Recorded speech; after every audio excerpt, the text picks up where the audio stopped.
Good morning बच्चों। तो कैसे हैं सभी मेरे प्यारे बच्चे। आज हम इंग्लिश का लेसन 1 पढ़ेंगे। क्या पढ़ेंगे? इंग्लिश का लेसन 1। लेसन मतलब क्या होता है? पाठ। लेसन मतलब क्या होता है? पाठ। समझ में आए सभी बच्चों को? आज हम इंग्लिश का पाठ 1 पढ़ेंगे, लेसन 1 पढ़ेंगे। ठीक है। अब लेसन 1 का नाम क्या है? अनदर चांस, मतलब दूसरा मौका।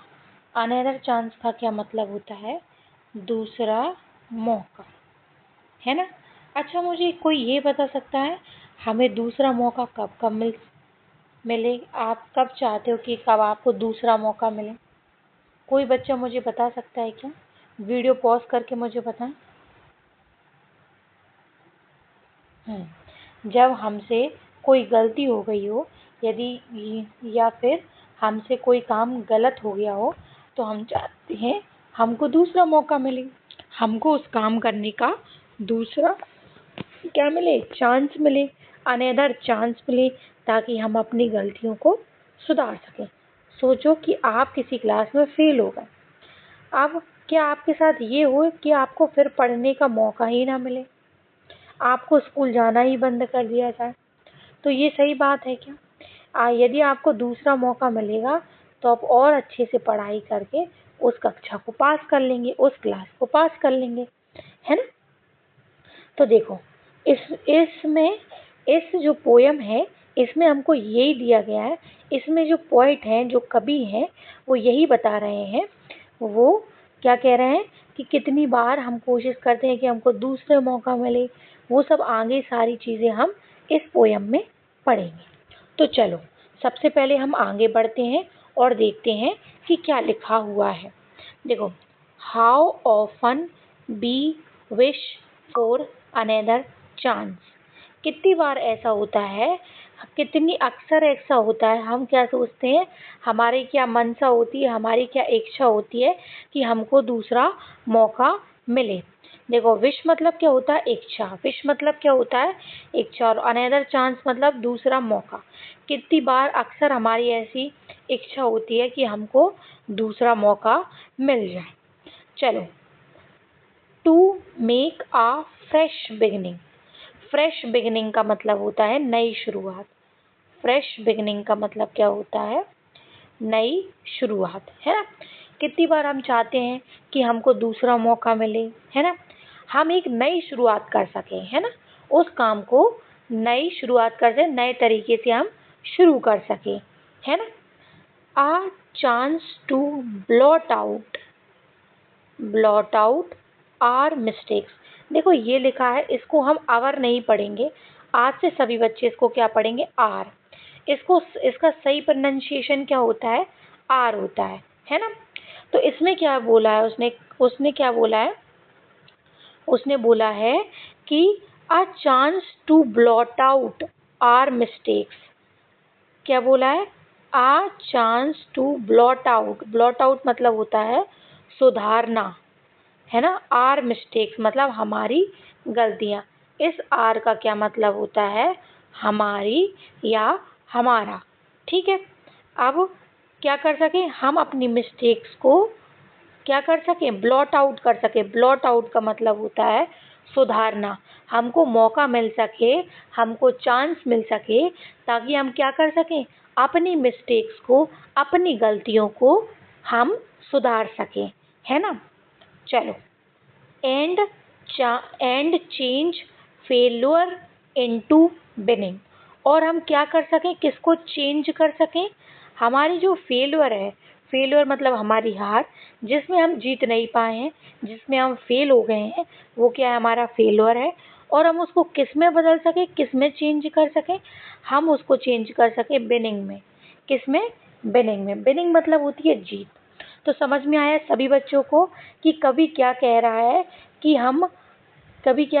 हम अक्सर ऐसा सोचते हैं कि हमको अनदर चांस मिल सके, हमको दूसरा मौका मिल सके, ताकि हम क्या कर सकें? To make a fresh beginning, है ना। To make a fresh beginning, हम एक फ्रेश बिगिनिंग कर सकें, एक नई शुरुआत कर सकें, है ना। हमको चांस मिल सके, हमको मौका मिल सके, ताकि हम क्या कर सकें, हमारी मिस्टेक्स को ब्लॉट आउट कर सकें, हमारी गलतियों को सुधार सकें। सभी बच्चों को समझ आया? और इससे जिससे क्या होगा, and change failure into winning, और हमको मौका मिले कि हम अपनी जो फेल्योर है उसको किस में चेंज कर सके, विनिंग में, हमारी हार को जीत में बदल सके, है ना। कभी समझ में आ गया ना इसमें क्या कहना चाहता है? देखो, मेन पॉइंट हमको इसमें याद रखना है। कभी चाहता है कि हम अक्सर ऐसा सोचते हैं हमको अनदर चांस मिले, ताकि हम एक नई शुरुआत, फ्रेश बिगनिंग कर सकें, अपनी मिस्टेक्स को ब्लॉट आउट कर सकें। ब्लॉट आउट का मतलब क्या होता है? सुधारना। ब्लॉट आउट मतलब सुधारना, जिससे क्या चीजें, और हम किसको चेंज कर सकें, हमारे जो फेलियर हैं उनको हम विनिंग में चेंज कर सकें, उनको हम जीत में बदल सकें। सभी बच्चों को ये समझ आया? अब देखते हैं आगे क्या लिखा है। It does not take a new day. अब देखो, जब हमको एक नया मौका मिले, दूसरा मौका मिले, हम एक नई शुरुआत करें, तो ऐसा नहीं है कि कल सोमवार है तो कल से शुरू करेंगे, ये 5 दिन बाद मुहूर्त है तो हम तब शुरू करें। मतलब एक नई शुरुआत करने के लिए जो हमको दूसरा मौका मिला है, उससे हम नई शुरुआत कर रहे हैं, उसके लिए हमको किसी नए दिन की ज़रूरत नहीं होती। एक न्यू डे मतलब नए दिन, न्यू मतलब नया और डे मतलब दिन, मतलब न्यू डे की ज़रूरत हमको नहीं है ना। To make a brand new start, एक नई शुरुआत करने के लिए it only takes a deep desire, किसकी ज़रूरत होती है? एक डीप डिजायर की ज़रूरत होती है, एक गहरी तीव्र इच्छा की ज़रूरत होती है ना। एक ऐसी गहरी इच्छा, एक ऐसी तीव्र इच्छा की ज़रूरत होती है, to try with all heart, और हम जिसको पूरे दिल से कर सकें। समझ में आ गया? अब ये समझ में आ गया कि जब हम क्या कर रहे हैं, फ्रेश बिगनिंग कर रहे हैं, नई शुरुआत कर रहे हैं, तो उसके लिए क्या, हमको किसी नए दिन की ज़रूरत नहीं होती है, हमको बस किस चीज़ की ज़रूरत होती है? डीप डिज़ायर की। किसकी ज़रूरत होती है? डीप डिज़ायर मतलब तीव्र इच्छा की, है ना।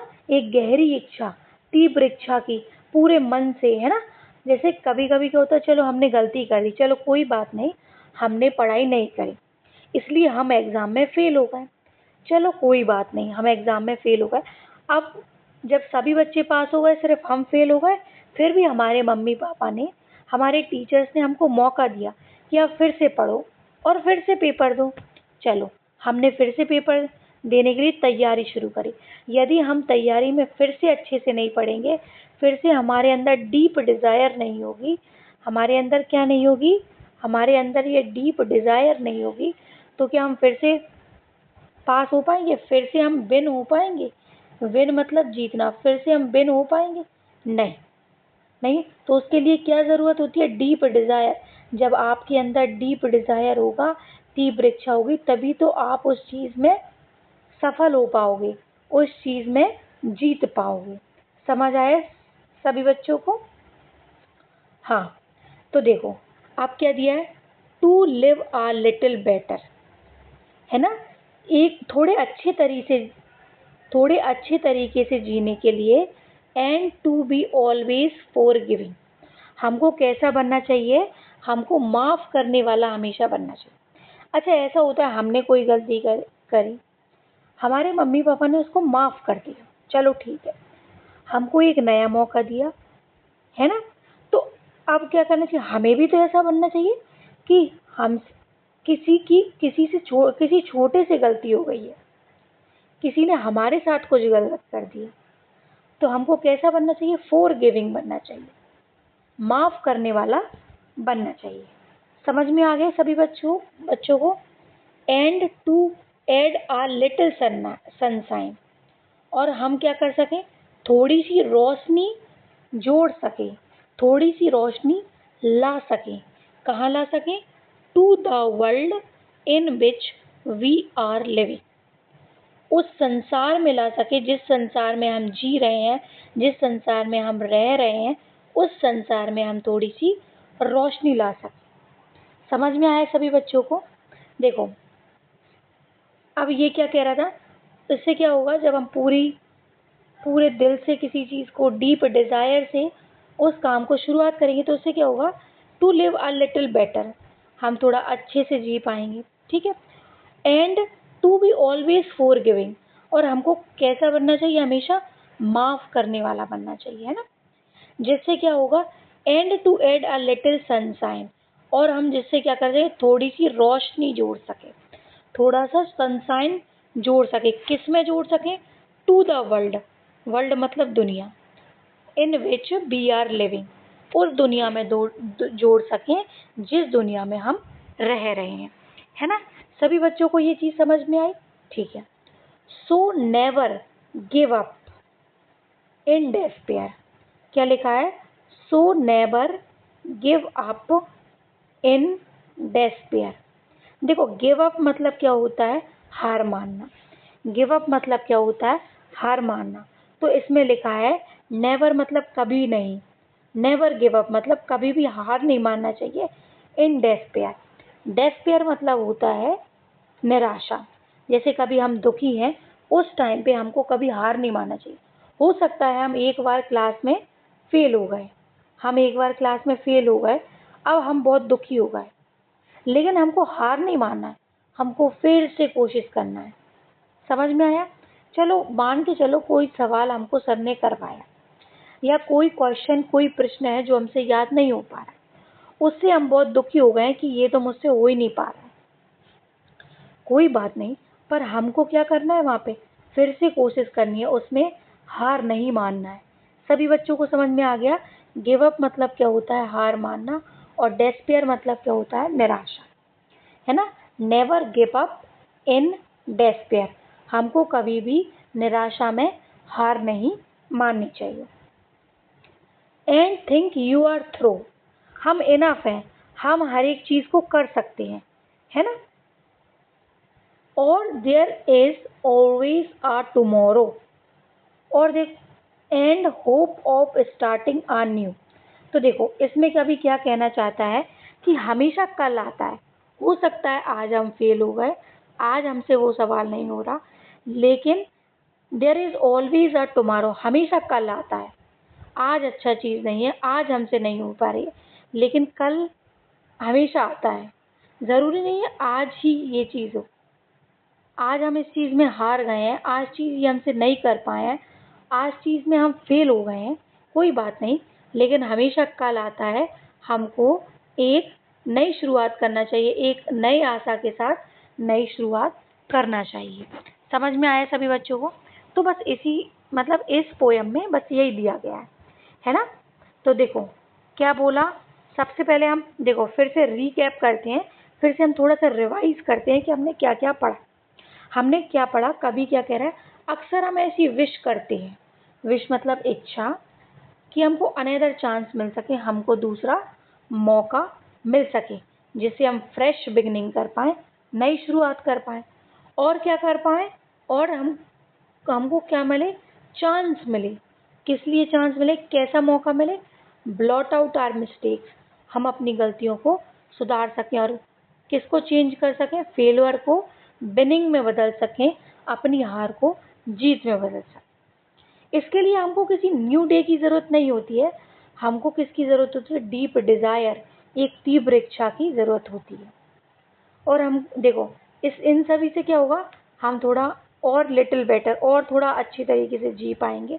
और हमको कैसा बनना चाहिए, ऑलवेज बी फॉर गिविंग, हमको हमेशा माफ़ करने वाला बनना चाहिए, है ना, जिससे हम पूरी दुनिया में रोशनी ला सकें, है ना। और हमको निराशा, डेस्पेयर, निराशा मतलब डेस्पेयर में कभी भी गिव अप नहीं करना चाहिए, हार नहीं मानना चाहिए, है ना। हमेशा बुरे वक्त के बाद अच्छा वक्त आता है ना। आज बुरा है तो क्या हुआ, कल अच्छा आएगा, ये सोच के एक नई शुरुआत करनी चाहिए। देखो मैं ये सोचती हूँ कि आपको ये चैप्टर मैंने जो समझाया वो आपको बहुत अच्छे से समझ में आ गया होगा। यदि आपको कुछ भी समझ में नहीं आया तो आप कमेंट सेक्शन में मेरे को कमेंट लिख सकते हैं कि मुझे ये समझ में नहीं आ रहा, मैं फिर से समझाने का प्रयास करूँगी। है ना। वैसे मैंने अपने स्तर से बहुत अच्छे से इसको समझा दिया हुआ है। होप आपको ये चैप्टर अच्छे से समझ में आ गया होगा, है ना। आप इसके लिए थैंक यू। और आज के लिए इतना ही है। कल हम इस चैप्टर की जो एक्सरसाइज दी गई है उसको कंप्लीट करेंगे, है ना। थैंक यू बच्चों। और मिशन अंकुर को ज़्यादा से ज़्यादा शेयर कीजिए, इस वीडियो को शेयर करो, है ना। आपके फ्रेंड्स हैं उनको भेजो, जिनको भी जो भी 8th क्लास में है उन सभी बच्चों को आप ये फॉरवर्ड कर सकते हो, ये शेयर कर सकते हो, है ना। मिशन अंकुर को आप सब्सक्राइब करें और मेरे चैनल को लाइक करें और फॉलो करें। थैंक यू बच्चों। Bye bye. कल मिलते हैं नेक्स्ट वीडियो में नेक्स्ट एक्सरसाइज के साथ। बाय।